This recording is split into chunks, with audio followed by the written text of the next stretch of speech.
Doctora Liliana Margarita Valdés Martínez, candidata al Senado por el Estado de Durango. Bienvenida, gracias. Marta Olivia García Vidal Faña, candidata a diputada federal. Ya vimos que trae porra. Betsabe Martínez Arango, candidata a diputada federal Distrito 2. Primitivo Ríos, candidato a diputado federal Distrito 4. Y Marina Vitela, candidata a diputada federal plurinominal, primera circunscripción. Gracias y bienvenidos. Doctora, adelante. Muchas gracias. Muchas gracias. Muy buenas tardes a todos, a todas. Venimos de Coahuila en una gira muy buena. Estuvimos antes en Nuevo León también y estamos completando esta tercera semana ya es, ¿no? Cuarta semana. Se me ha pasado muy rápido. Cuarta semana de campaña. Viene Semana Santa, vamos a seguir en eventos, solamente vamos a suspender viernes y sábado. Vamos a seguir trabajando porque el domingo inician las campañas de hoy en 8 en Veracruz, en Morelos y en Puebla. Y vamos a tratar de acompañar a los tres, el candidato y las dos candidatas de Veracruz y Morelos y el candidato de Puebla.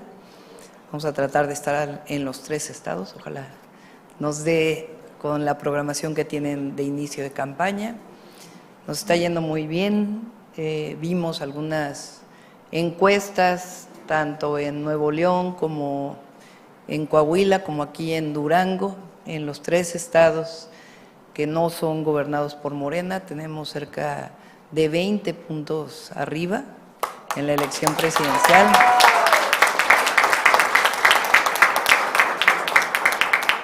Y aquí particularmente en La Laguna tuvimos en la mañana una reunión con algunos empresarios privada y después el evento en Torreón. Y estamos trabajando en el tema del agua, particularmente para La Laguna. Obviamente en consolidar el proyecto de agua saludable. Lo anuncié en el Zócalo, la presa del Tunal 2, que es muy importante para Durango. Y además he estado trabajando en las reuniones que tenemos con empresarios, con ejidatarios, con agricultores pequeños, medianos, grandes, sobre la importancia de la distribución adecuada del agua.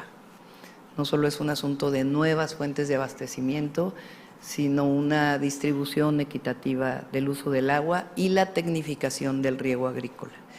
El 77% del agua dulce que se consume en nuestro país es para riego y la tecnificación apenas alcanza el 10%, si bien nos va de ese 77%, y nuestro proyecto del Plan Nacional Hídrico considera no solamente nuevas fuentes de abastecimiento, nuevas presas, principalmente para consumo humano, aunque también para la agricultura, para la producción de alimentos, pero son nuevas fuentes, el uso eficiente del agua, particularmente en el riego agrícola, la tecnificación del riego y la revisión para que una vez que esté tecnificado pueda distribuirse esa concesión para consumo humano. Lo pensamos hacer en mesas de trabajo, nada impuesto, pero empresarios, pequeños propietarios, ejidatarios están de acuerdo en que es indispensable hacer una revisión de la Ley Nacional del Agua y al mismo tiempo de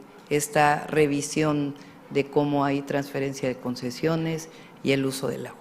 Y la otra parte importante pues es la restauración ambiental de muchos territorios, lo que nos va a permitir reforestación y otros temas, recuperar el agua en distintas áreas. Entonces estamos trabajando en este Plan Nacional Hídrico, particularmente en Durango de nuevos proyectos, el Tunal 2. Y por otro lado, es importante decir que estamos trabajando, lo presentamos en una reunión de empresarios en Monterrey, estamos trabajando en la creación de polos de desarrollo en nuestro país, asociado a vocaciones de recursos naturales y vocaciones de los distintos territorios. Son 10 polos de bienestar adicionales a los 12 del sureste, que nos van a permitir que la atracción de inversiones por la llamada relocalización de empresas o el nearshoring tenga mucho más potencial y al mismo tiempo se considere no solamente la creación de empleos, sino el bienestar de los trabajadores y trabajadoras, es decir, que esos polos consideren agua, vivienda, infraestructura, infraestructura de salud, infraestructura educativa, que permita realmente generar desarrollo. Uno de esos polos pues tiene que ver, una parte pues obviamente es la laguna y su vocación agroindustrial, pero otra parte importante es las atracciones que están llegando justo a este corredor de Coahuila, Durango principalmente, y que pensamos potenciar, pero para beneficio también de las y los duranguenses. Pues ese es lo que tenemos ahora que informarles y por ahí vamos a contestar todas las preguntas, nada más vamos a darle un poco de orden a las preguntas. Gracias. Candidata Antonio Gaitán de Canal 15, Notigram Durango. En 2022 se rescató la empresa Altán Redes para el tema de la cobertura de Internet en el país. En ese momento se hablaba de una cobertura del 70%, ignoro que tanto se haya logrado avanzar, sobre todo en comunidades rurales. ¿Cuál es su visión sobre lo que viene siendo el uso del Internet en tema educativo y también como una herramienta para detonar la economía en zonas alejadas que parece, bueno, el caso de Durango, que es muy grande, muy complejo, muy agreste, es muy complejo lograr el servicio? ¿Cuál será su proyecto para lograr el 100%? Si lo hará a través del propio Altán, buscará pequeños empresarios que den la última milla, que no sea un tema de monopolio.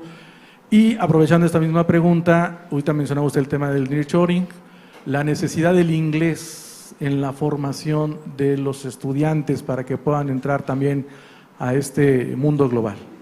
Sí.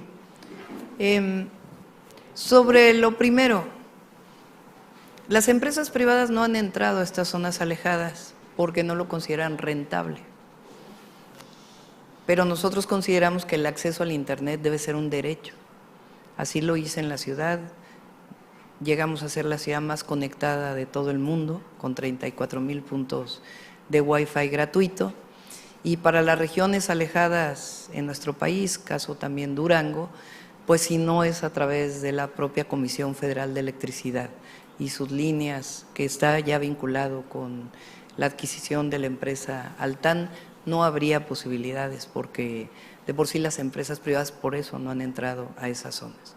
Entonces, nuestro objetivo es continuar el proyecto de Internet para todos y al mismo tiempo, lo dije en el Zócalo, hasta el 2027 hay la posibilidad de subir otro satélite mexicano y nuestro objetivo es que lo hagamos porque eso va a potenciar las posibilidades del Internet. ¿El tema del inglés? Sí, yo he planteado que necesitamos hacer mi proyecto educativo es muy ambicioso. Y tiene que ver con el fortalecimiento de la educación pública. La educación particular está permitida y estamos totalmente de acuerdo, pero la educación particular es para quien la pueda pagar. La obligación del Estado es la educación pública. Desde la educación inicial, que no le llamo yo estancias infantiles o guarderías, porque las guarderías pues quedan en el pasado, porque no se trata de guardar a los bebés o a los niños pequeños, y las estancias infantiles se pervirtió totalmente en el periodo de Calderón. Entonces, desde impulsar la educación inicial para apoyar además a las madres trabajadoras, hasta la universidad, es un proyecto educativo ambicioso. Una de las áreas importantes es el fortalecimiento de la educación media superior, más allá incluso del aprendizaje del inglés.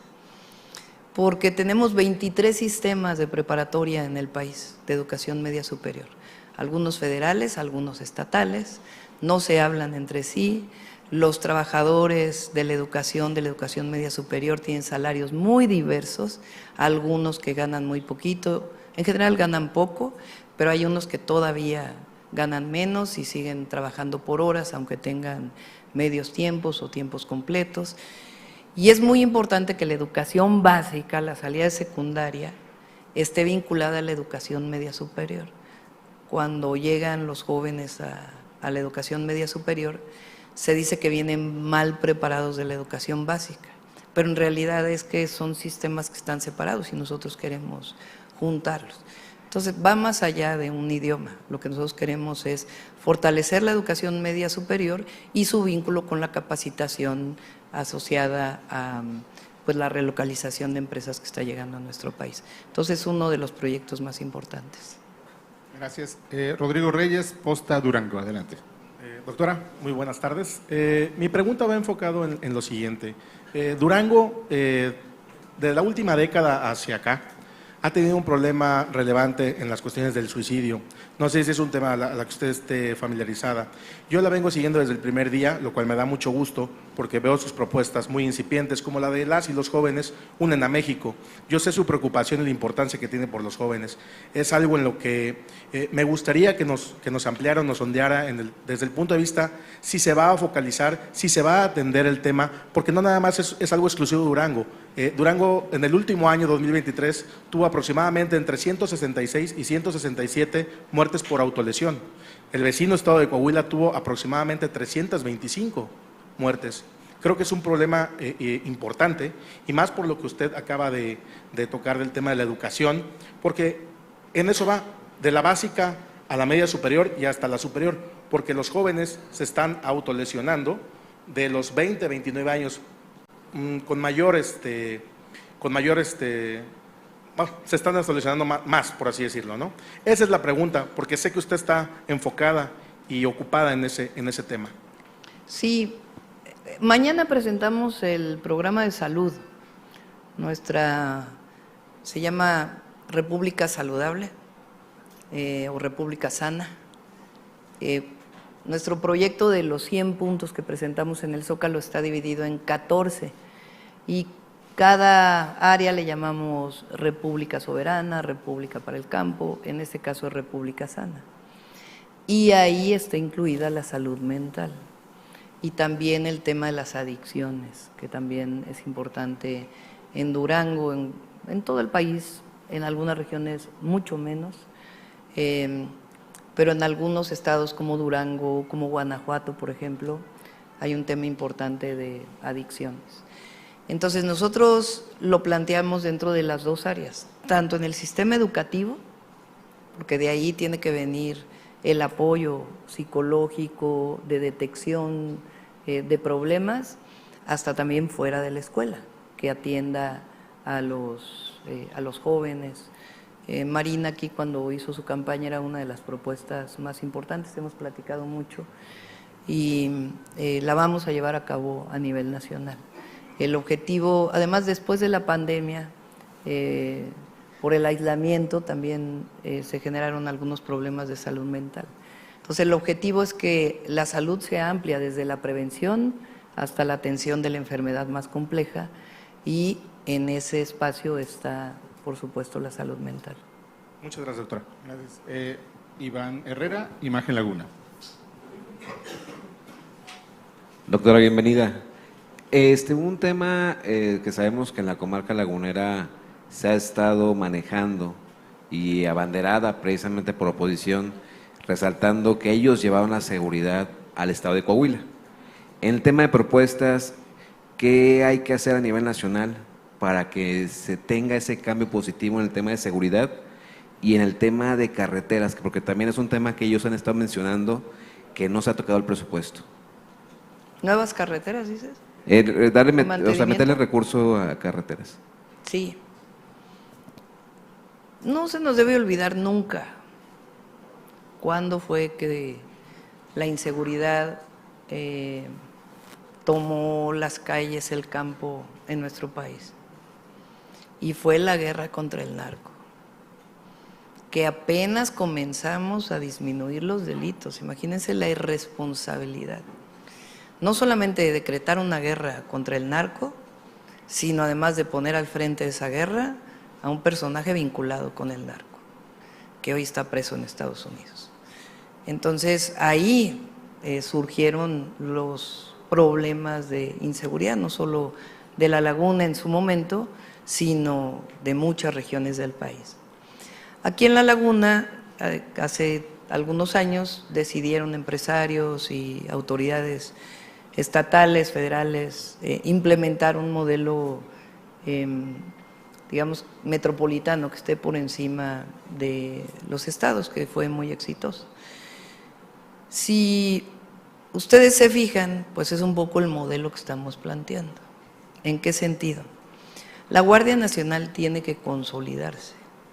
La Guardia Nacional es una institución que apenas tiene escasos 4 años. Tiene que consolidarse no solamente como una Guardia Nacional, sino también en las labores no solo de patrullaje, sino también de cercanía con la ciudadanía y de primeros respondientes. ¿Qué quiere decir eso? Pues detenciones en flagrancia con su informe policial homologado que lo lleven al Ministerio Público. Pero además tenemos que fortalecer las otras instituciones y su coordinación. Aquí en esta zona, pues lo que resultó muy importante fue la coordinación.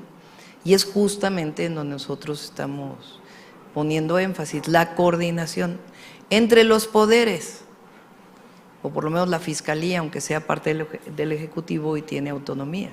Entonces tiene que haber coordinación de las policías estatales, de la Guardia Nacional, con las fiscalías estatales, con la Fiscalía General de la República, que son quienes abren carpetas de investigación y piden órdenes de aprehensión a un juez, y con el Poder Judicial, y que el Poder Judicial asuma la responsabilidad de construcción de la paz, porque es muy fácil decir es un asunto del presidente, del gobernador o del presidente o presidenta municipal, que sí hacen en algunos casos su trabajo, en otros casos no tanto, pero las fiscalías y el Poder Judicial tienen una responsabilidad. Entonces, por eso nosotros hablamos de la coordinación.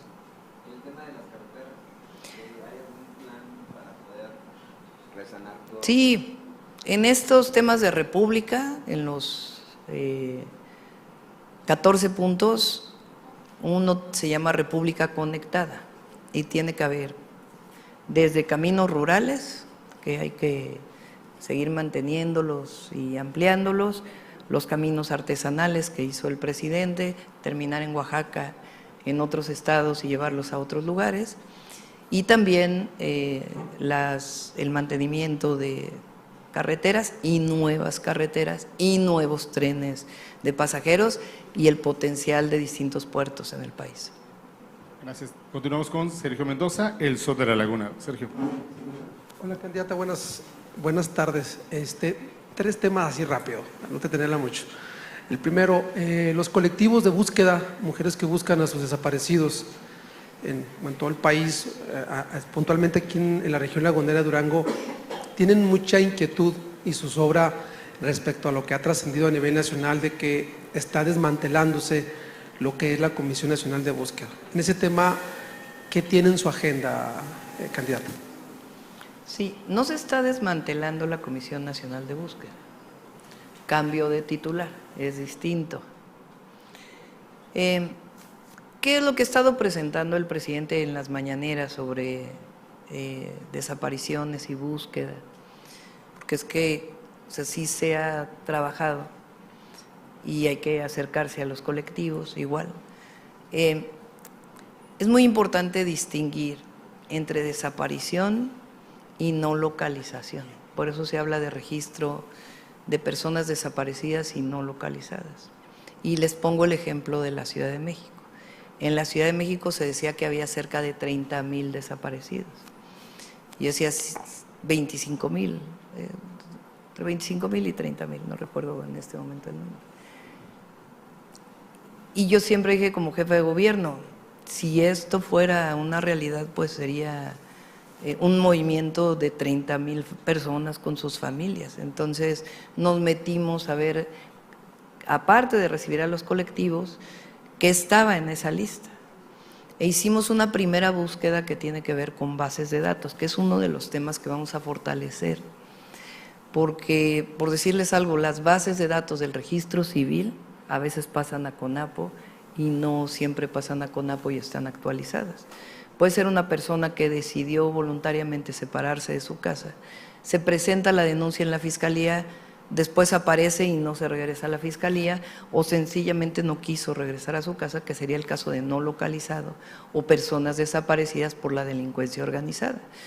Entonces se está trabajando la comisión de búsqueda y hay que fortalecerla. Porque había una polémica porque mencionaban madres de los desaparecidos que estaban acudiendo a sus domicilios a decirles, a preguntar que si ahí vivía la persona que no encontraban, estaba en una lista, incluso apareció en una lista de personas vacunadas contra el COVID, y que ellos decían las mamás, pues esto no tiene sentido porque mi hijo desapareció hace tantos años y no es posible que hoy me aparezca en una lista donde fue vacunado por COVID.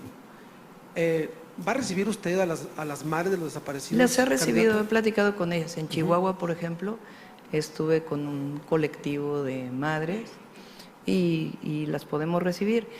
El tema aquí, y sí es importante, es que no sale de la lista una persona, sea desaparecida o no localizada, hasta que no físicamente se le ve.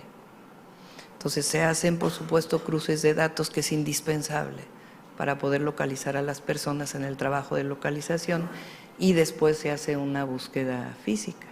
Entonces, cuando se encuentra en las bases de datos un registro similar, el nombre de la persona, la edad, la fecha de nacimiento, pues se busca a la persona en el lugar donde recibió una vacuna, donde se casó, donde tuvo un hijo. Si no se encuentra, pues sigue en una situación de desaparecido. Pero evidentemente hay que atender la causa de las desapariciones y al mismo tiempo hacer la búsqueda. Claro, en el mismo tema de seguridad, ya para terminar, ¿no le parece que atender las causas no le ha alcanzado al gobierno, candidata? Y pues bueno, la crisis de inseguridad que hay en algunos estados de la República, no en todo el país obviamente, no está alcanzando, dándole seguimiento a lo que mi compañero le preguntaba también. Sí. A ver, se puede contestar de diferentes maneras. A ver, no sé si tienen la gráfica, Pau, de percepción en las principales ciudades del país y luego de la ciudad. El último informe que da el Gabinete de Seguridad en la mañanera habla de una reducción de los homicidios del 22%. No se nos debe olvidar que con Calderón y Peña fue un aumento de más del 300%. Entonces, toma el gobierno el presidente, hay digamos, ya no hay crecimiento y comienza a disminuir. Es falso que el presidente solamente esté hablando de atención a las causas. Y también es falso, doloso, decir que el presidente tiene una política de abrazo a los delincuentes. Jamás lo ha dicho. Además, nunca ha sido así. Vean nada más el informe de seguridad del presidente cada 15 días. ¿Cuál es la primera sección? Cero impunidad. Y ahí se muestra detenciones, se muestra incautación de droga y otros temas que tienen que ver con el trabajo del Gabinete de Seguridad. Entonces nosotros hemos planteado que la política tiene que ver con atención a las causas, que no puede minimizarse y no se nos puede olvidar que quien le cerró la puerta a los jóvenes en este país fueron el PRI y el PAN, que hoy están juntos y se llama PRIAN. El neoliberalismo, que fue un sistema doloso contra los jóvenes, un sistema que cerró la puerta de las escuelas. Imagínense ustedes que hoy están saliendo como médicos residentes el doble de lo que salían en 2018. Porque esta política de que si cerramos el ingreso vamos a tener médicos de excelencia. No, si cierras el ingreso no vas a tener médicos especialistas. Y eso fue lo que hicieron en el periodo neoliberal. Calderón llegó a hablar de daños colaterales a la población civil. Se le cerraron la puerta a los jóvenes de la educación, de la cultura, del deporte, y los orillaron a involucrarse con bandas delictivas, a adicciones o a buscar un camino en Estados Unidos.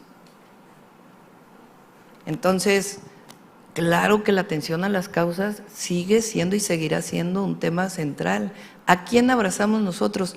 A las y a los jóvenes, a la población.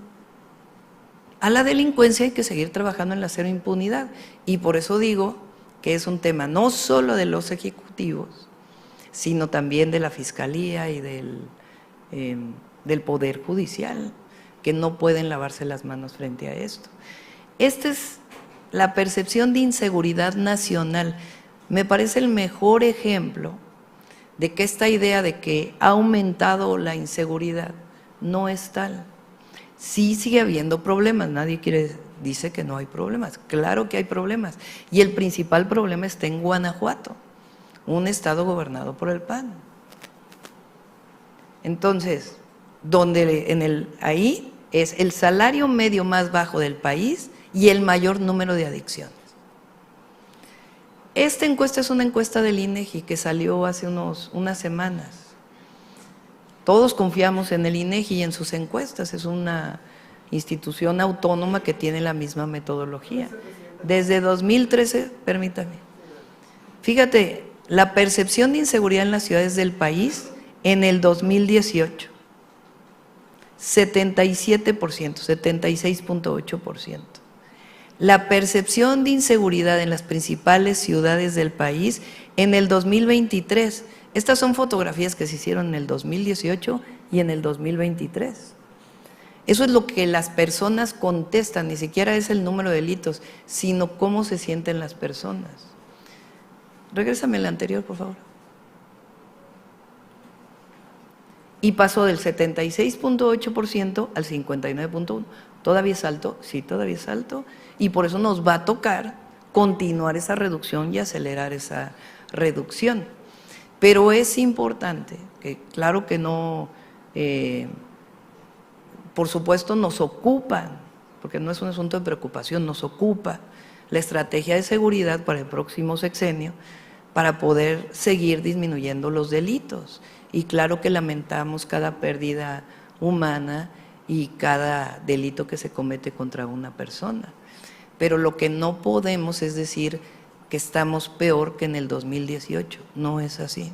Lo dicen los datos y los dice la percepción de la ciudadanía. Miren este dato en la Ciudad de México, donde yo goberné. Cuando llegué al gobierno de la Ciudad de México, la percepción era de 92.3% de las personas que pensaban que vivían en una ciudad insegura. Yo dejé la ciudad con 55.3%. Claro que hay una reducción no solo de los delitos, sino de la percepción. Todavía la mitad de la gente se siente insegura, hay que seguir avanzando. Y a eso nos vamos a dedicar el próximo sexenio. Gracias. Norma Huizar, adelante. Gracias, Norma Huizar de Unión Radio. En Durango tenemos aproximadamente 150,000 mujeres que encabezan su hogar porque sus hombres se fueron a Estados Unidos por la falta de trabajo y oportunidades en Durango. Esa sería la primera. Y la segunda, en La Laguna hay muchas fábricas que hacen materiales y hay una alta contaminación. Se está solucionando ya el problema del agua gracias al presidente, pero ¿qué haríamos en eso que usted es experta en el tema de ambiente? Gracias. Sí. Perdón, me quedé con la de ambiente. La primera es La primera es hay 150,000 mujeres sí. que encabezan sus hogares porque los hombres hay migran. que apoyar a las familias. 8 millones de mexicanos y mexicanas salieron en la época nada más de 2000 al 2018. 8 millones. Porque no encontraban opción de vida, principalmente jóvenes. Entonces, por eso digo que es muy distinto cerrarle la puerta a los jóvenes y abrirle la puerta con derechos, porque no es oportunidad, es derecho. Los jóvenes tienen derecho a una vida digna, de educación, de cultura, de deporte y de empleo, y de un buen salario, y de poder tener a sus familias con dignidad y bienestar. Y además son héroes y heroínas, como dice el presidente, porque además de la aportación en las remesas a sus familias, que es muy importante para el país, sostienen la economía de Estados Unidos. Pero evidentemente pues hay que apoyar a las mujeres que lo requieran. Yo traigo un programa que se llama, bueno, que es apoyar a todas las mujeres de 60 a 64 años de edad, entre otras razones para reconocerle su opción, y además hay que generar centros de educación inicial para que las mujeres también puedan tener la oportunidad de salir a trabajar si así lo desean. Sobre la contaminación, hay, digamos, varias fuentes de contaminación, una al aire y otra al agua, al suelo. Entonces, ¿qué es lo que normalmente se hace? Se hacen inventarios de emisiones. Entonces, se mide cuál es la contaminación que generan las distintas fuentes y sea que estén cumpliendo con la norma, pues hay que revisar la norma, y si no cumplen, pues tienen que instalar los equipos que se tengan que instalar para poder reducir las emisiones. Gracias. Continuamos con Dalila Sarabia, Animal Político. Bienvenida. Ahí está. Buenas tardes. Preguntarle, ayer por la noche la Cámara Nacional de la Industria de Radio y Televisión dio a conocer un comunicado en el que llama a sus agremiados a no transmitir la hora nacional. Esto luego de que la Comisión de Quejas del INE resolviera que en este programa no se está llevando este procedimiento de equidad con respecto con sus otros competidores rumbo a la presidencia. Preguntarle, pues, ¿qué es su comentario al respecto, por favor? Creo que emitieron otro comunicado hoy, ¿no? Que la CIRC emitió otro comunicado el día de hoy, en donde dice que define el tribunal, o sea, que defina la siguiente instancia, para ver si realmente hubo alguna difusión de algo que se considerara que está fuera del momento electoral. Entonces, pues hay que revisarlo. Este tipo de resoluciones por parte del INE, quejas sobre de la oposición particularmente sobre ello, ¿considera usted que son un bloqueo, intentan bloquear su candidatura, su campaña en estas semanas que llevamos? Pues hay cosas que no me explico, vamos a decirlo así. Cuando se pide por parte de Morena que revisen la guerra sucia, los bots que son evidentemente bots, comprados desde el extranjero, donde hay pruebas. En la red X dicen que no se tiene que investigar. Y a una petición del PAN que dice que en la hora nacional se está difundiendo algo, entonces sí de inmediato se contesta. Entonces, pues tiene que haber imparcialidad, no esta parcialidad que por lo menos en este caso están mostrando. Entonces el INE tiene que revisar una como otra cosa. Nadie está diciendo que no revise las quejas, pero hay que ser parejo. ¿Algún mensaje a la Cámara y a las estaciones agremiadas de cara a lo que será que se pueda publicar o se pueda transmitir o no la hora nacional por la noche? Pues que defina el tribunal. Oiga, rapidísimo, ¿nos puede dar algún comentario ayer su reunión con los trabajadores de Altos Hornos? ¿Cuáles fueron sus peticiones? ¿Hubo algún acuerdo, por favor? Sí, pues ellos tienen una situación muy difícil frente al cierre de la empresa, desde trabajadores jubilados que nunca recibieron su finiquito, sus jubilaciones, hasta los trabajadores que estaban en labores y que hoy pues no están recibiendo ninguna percepción, producto de de corrupción. Altos Hornos es como de los ejemplos de la corrupción del neoliberalismo. Una empresa que funcionaba, que decide privatizar Salinas de Gortari y que durante años la saquearon, y con adeudos y adeudos y adeudos y adeudos a distintas instituciones públicas y privadas. Entonces, ¿qué les planteamos? ¿Qué les planteé? Que pudiéramos hacer una comisión, no me corresponde ahora a mí personalmente resolverlo en este momento, pero sí poder hacer llegar una carta al secretario del Trabajo. Se formó una comisión, está ahí Alfonso Ramírez Cuellar, que pueda, porque su sindicato pues era un sindicato también muy vinculado a la empresa, entonces ahora tampoco está defendiéndolo. fuera del sindicato minero, que es otra cosa. Entonces, por eso, pues planteamos asesorarlos para poderlos llevar a la Secretaría del Trabajo. Y en realidad tiene que atenderse de varias maneras. Uno, digamos, el tema de emergencia, que son cerca de 15,000 familias que no están recibiendo percepciones y qué ayuda se les puede dar. Por otro lado, la asesoría legal o el apoyo que se pudiera dar a los trabajadores. Y por otro lado, pues la solución de fondo de Altos Hornos, que si es que algún empresario quiera retomar esta empresa, y también pues que haya justicia, porque lo que no puede ser es esta corrupción y que no haya la justicia. Entonces, el dueño de Altos Hornos pues está hoy con orden de aprehensión y liberado y está en otro país. Gracias. Continuamos con Carlos Navarro, El Heraldo. Buenas tardes a todos y todas. Doctora, en la mañana se reunió con empresarios. ¿Qué le dijeron estos empresarios de Coahuila que, pues bueno, están acostumbrados a más de 90 años del PRI en Coahuila? Sí, fue una reunión con empresarios grandes y medianos, fue una pequeña reunión. Y hablamos mucho del tema del agua, de la seguridad, de cómo atendieron el tema de la seguridad en la laguna. Hablamos del tema del agua, algunos de ellos son ganaderos, lecheros. Entonces hablamos del tema de la distribución del agua y hablamos en general del país, de cuál es nuestro proyecto hacia adelante. Gracias. Y también preguntarle, hace unos días en la Cámara de Diputados se atendió el tema de las terapias de conversión. Todo el PAN votó en contra. ¿Qué opinión le merece esta situación? Bueno, pues me parece mal que hayan votado en contra. O sea, las terapias de conversión es como si la diversidad sexual fuera una enfermedad y no lo es. Entonces, lo que estaba planteado en la ley son estos centros en donde se incorporan algunas personas de la comunidad LGBT o personas LGBT y quieren convertirlas a otra cosa. Y entonces, eso lo pasamos en la ley en la Ciudad de México cuando fui jefa de gobierno.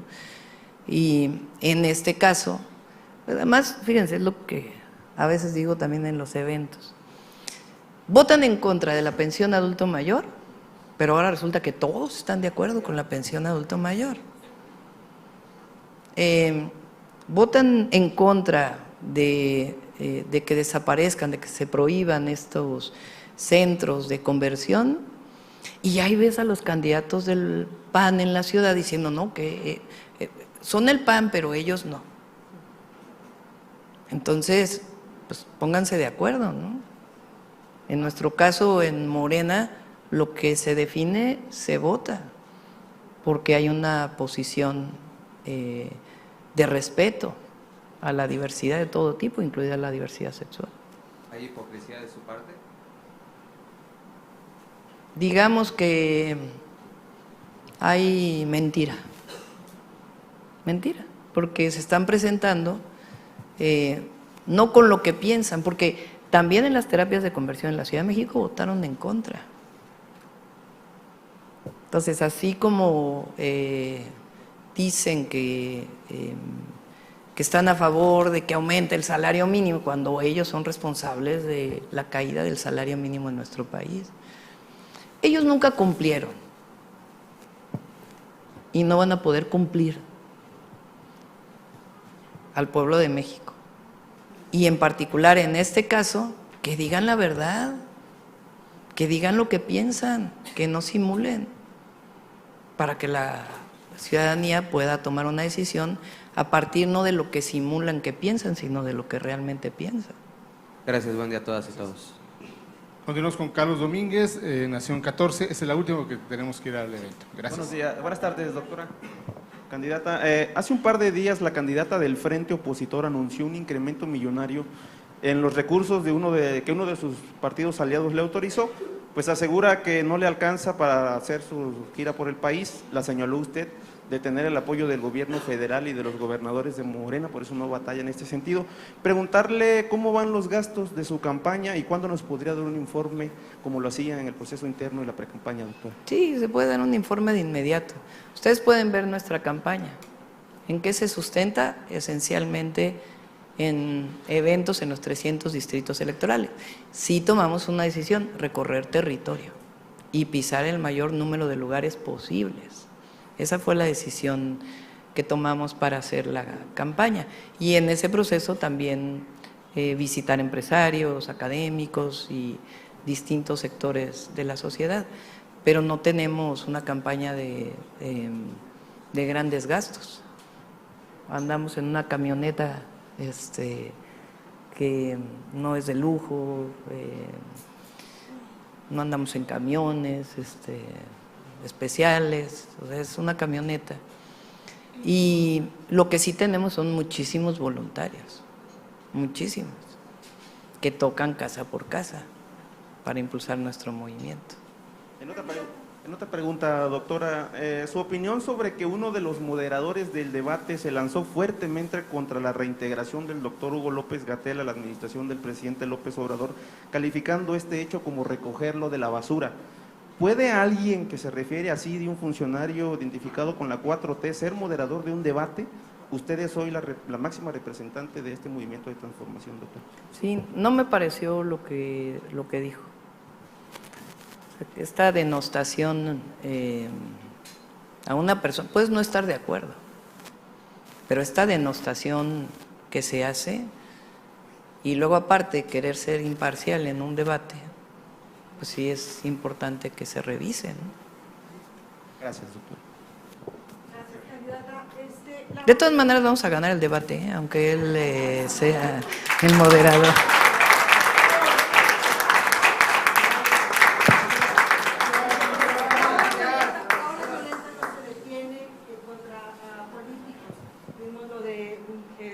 Precandidato de Morena en Puebla.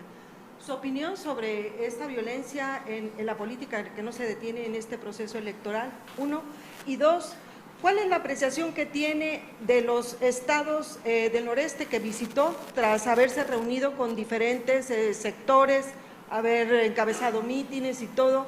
¿Cómo ve a Tamaulipas? ¿Cómo ve Nuevo León? ¿Cómo ve a Coahuila? ¿Cómo ve a La Laguna? Sí, por supuesto lamentamos la muerte de los candidatos, precandidatos. ¿Y qué es lo que hemos estado diciendo? Y es importante. Hay zonas del país en donde se da esa situación y es importante que se pida el apoyo de la Secretaría de Seguridad Ciudadana y que el INE trabaje con la Secretaría para que se pueda dar la vigilancia necesaria el día de la elección.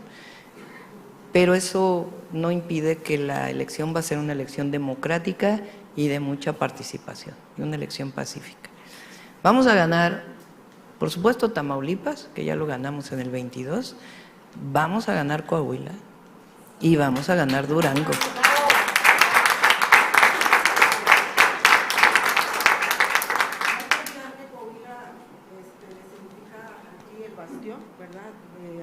De acuerdo a los últimos procesos electorales, donde ha arrasado todas las elecciones. Lo dicen las encuestas y lo dice la percepción que yo tengo, no solamente en los eventos, que uno diría, bueno, pues es que van simpatizantes de Morena. No, si llegamos al aeropuerto, en un lugar, en otro, es realmente un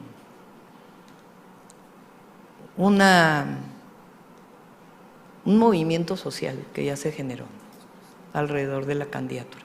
Nosotros venimos de un movimiento social y ese movimiento social solo se genera en el pueblo de México con alegría y con impulso y esperanza a que siga la transformación. Y eso está en todo el país. Muchas gracias a todos y a todas. Le agradecemos. Gracias, doctora. A ver, el último deja que pregunte. Una más, de este lado. A ver, adelante. Diana González, de preguntarle, candidata, un proyecto que nos interesa mucho aquí en La Laguna es el proyecto de aguas para La Laguna. Hay gran inquietud por el tema del recurso, ya que el presidente López Obrador vino en diciembre, inauguró la primera etapa, pero al día de hoy ha tenido tantos problemas técnicos que todavía no ha sido posible que el agua llegue a las 3 primeras ciudades de las 9 que son.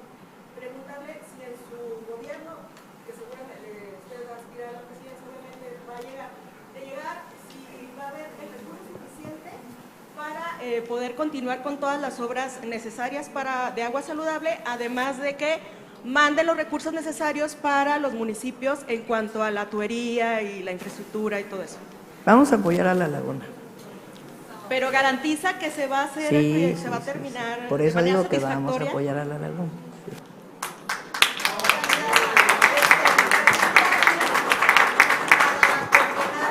Sí, pues tiene conocimiento sobre la problemática de la sequía aquí en el estado de Durango y sobre todo pues si hay propuestas ya para solucionar este problema. ¿De sequía? Sí, lo que estamos haciendo es un programa nacional hídrico. Esta es una sequía no solo en Durango o en la laguna, sino en la región norte y centro del país, que está afectando pues a toda la zona, con excepción del sur-sureste. Y ahí tenemos un programa que tiene que ver con nuevas obras, tiene que ver con uso eficiente del agua y redistribución del agua, particularmente para riego, y la reforestación de una serie de áreas que nos permita pues que recuperar una parte del agua que se ha perdido. Gracias. Ya, yo creo que ahora sí ya. Muchas gracias. Doctora. Hasta luego. Damos por finalizada. Nos vemos en el meeting. Gracias, doctora.